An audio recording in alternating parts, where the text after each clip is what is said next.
Hi, my name's Martin. I'm going to give you a tour around your new vehicle. We'll start here. This is a fresh water, where you put your fresh water in, undo the tap, put all your fresh water in. Yeah. These are your fridge vents.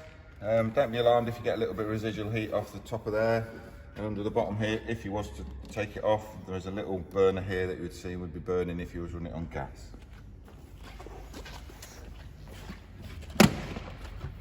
This is your toilet, quite easy to check out. Just pull out like that. If you was to empty it, you'd undo that, put your finger on the button and then pour. Once you've finished, whichever fluid you're using, this has got measurements on it within the cap. Put that in there, fill it up with 2 litres of water, give it a shake, and that's now ready to use. Put it back into the slot.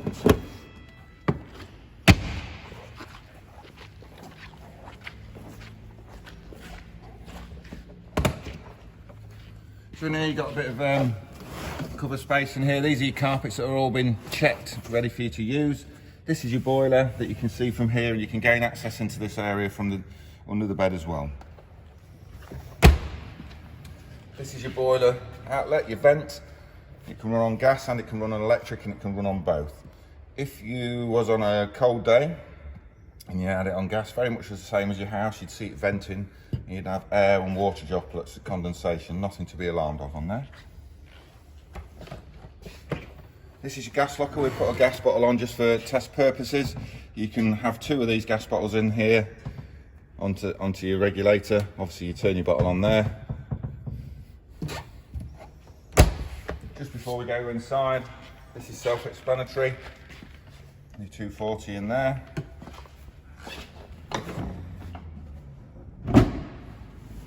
You go first.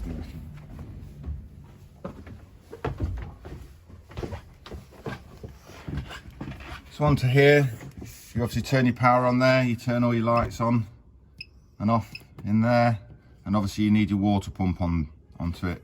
There is a menu here, you can go through it, you can see internal temperatures and limits of everything. Solar power on there, vehicle charging, which it will be quite high today because obviously it's plugged into the wall. This is your truma. You push the button to turn it on, and then you roll this round, roll it to each icon, just push it there, and you can go anywhere from 0 to 30. Once you get the desired temperature, just press that button, that's now set. The water has eco, can be off, has eco, which is 40 degrees, gets rid of the badness in the water, to hot, and then if you run out of hot water and you quick boost, as the word says, boost. We've got it on hot. This is the source you're going to use. So at the moment we've got an EL2, which is 2 electric elements that you're obviously through the wall or on site. If you didn't want 2, you could run it on 1, so it does everything exactly the same, just a little bit slower because it's using 1 electric element. If you was, and it was minus 10 and you wanted a big hit, you can have it on mix. That means you'll be using the 2 electric elements and the gas boiler at the same time. If you didn't want that, you could have it onto mix 1, which again is the gas boiler and 1 electric element. Or if you're out and out, not plugged into electric anywhere, you'd have it on gas. This one is a little blow fan that sends your air around your vehicle. The preset on eco, but you can put it on high and it just blows a bit more air out the vents. This one, if you was going to set the time for your boiler to start and your boiler to stop, this is where you'd do that. This one sets the clock, which we'll do now, so you just turn it round to the time and then just press that, that's the time. This one, as you go a bit more, it's a bit more in depth for the normal people to use. It's normally people don't use this, but it's got the offsets, you've got brightness, 24-hour language, index reset of the boiler. Most people, that's something that the technicians would use really. And this one signifies that you're plugged into 240. I don't know if you'll be able to see the coldness on here, but we have got it on electric. If you wanted to go onto gas, you'd press that to wake it up and press again to do it. If you wanted to go on the battery, you'll see now that the battery is sounding. That's because this fridge works off the back of the alternator when the engine is running. So until you start the engine, that won't stop bleeping at you. So obviously it's on. Got a nice cool box. I know you can't see that that's cold, but it is cold. And then if you want to turn it off, just keep your finger on the button and it goes off. Again, with your water, you need to make sure your pump is on the wall. And then you can have hot water and cold water. As I say, I don't know if you'll be able to see that, but that's just coming through nice and warm now.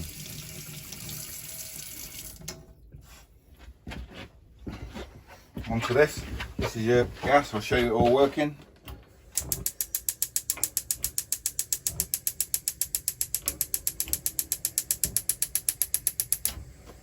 That's all your hobs working.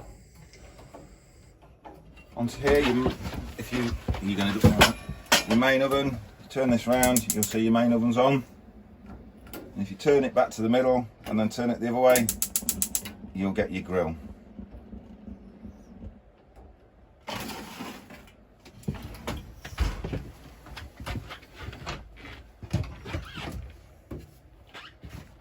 Obviously you've got the microwave there. This is where you can turn it off, the power off totally. And obviously you've got your microwave in there. Moving on to your shower area and your toilet area. This is your toilet. You can turn it to where you want to sit. Obviously there's a bar on the bottom. Open that. Do what you're doing. Once you press a button, the water flows down.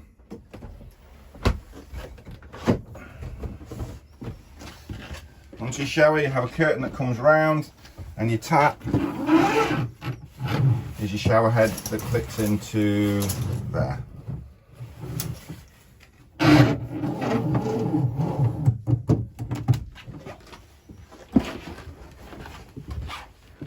Obviously, as I said, you can get under your bed to your boiler. Onto there. Get into there. There's a release valve just on there for your water to drain it down.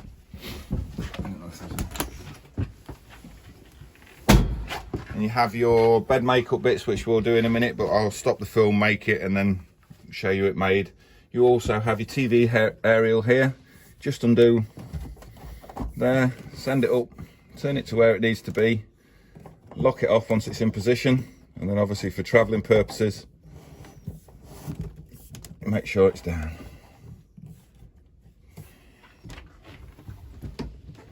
As I said, we'll stop the video now and I'll make the bed up. So there's your bed made. Obviously these are your infill bits that are in the cupboard, or I will leave in the cupboard. And there's a table extension which I'll just show you for if you want to extend your table when it's up. That goes on the end of your table there and fits into your table as well. So now put the bed away. We'll show you, this is your fuse power supply unit. So obviously these are all your RCDs that drop down if there's any problems with the 240. And these are all your 12 volt fuses. Normally if there was a problem with them, they would illuminate just on each one. Can you see the green light? They'd change to red if there was one of them broken.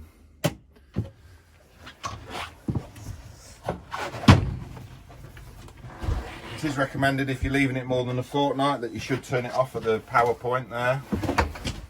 Save draining your battery. So obviously all these windows have a little button in the middle. Just press it in and they'll unlock. You can open your window. Press the button again and you can lock them. Every window and roof light has a blackout, a fly blind and a blackout blind.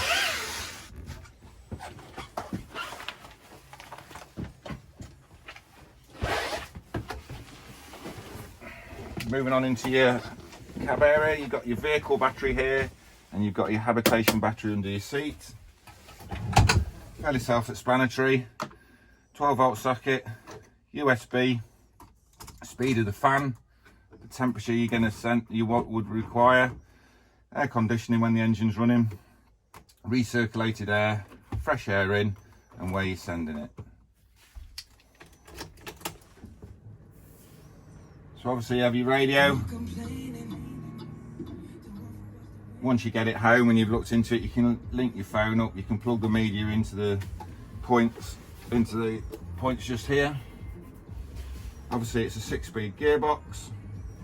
Onto this one, if you turn that down and look at on the dash, if you turn it on, it will say SLD connected, which is speed limiter. You can set that to anything. I'm changing it to 30. Once you're at 30, it won't slow you down, it will just ping at you to tell you that you've met your required speed that you wanted. If you don't want that, turn it back to the middle, that takes SLD off. Turn it to the top, that gives you cruise control. If you're doing 50 mile an hour and that's the speed you want to go, just push that up, that's now on cruise. If you want to speed up, you can speed up. If you want to slow down, you can slow down. If you want to cancel, you cancel. If you want to resume, you resume, and obviously you can cancel on your brake pedal. This vehicle has daytime running lights, so all you turn on here is your dip beam, and you get a little icon there. If you want to put high beam on, pull it towards you. If you want to take it off, pull them off. You've got your wipers on this side. I'm not going to do it because it's been washed, but pull it towards you and it will spray. On the end of there, if you look at the little display again, you've got a button here for your trip and everything. It shows you your range, it shows you your distance. If you wanted to reset them, just hold it in and you'll see it says trip A reset. And that's it, it's gone back. You'll go all the way through there and you'll get to trip B. And again, you can do the same by just pressing the button again. That will clear everything in reset trip B, and it'll go all the way through them, right back to today's date. Onto here you have a mode button. Read into your Fiat book, that's where you go into this your little computer and trip, and you set your clock, you set your time and date, and there's all the parameters that you can go in and set. Onto your door here, you have electric mirrors that you set here. You can do your top 2 mirrors and you can do your blind spot mirrors as well. You have electric windows on here. And in the back, if James just turns round, your blinds are laying on the bed for your windows that press stud onto the front here. It was a bit of a whirlwind tour, but times are a bit strange at the moment, so if you have any questions, don't hesitate to give one of us a ring. Thank you.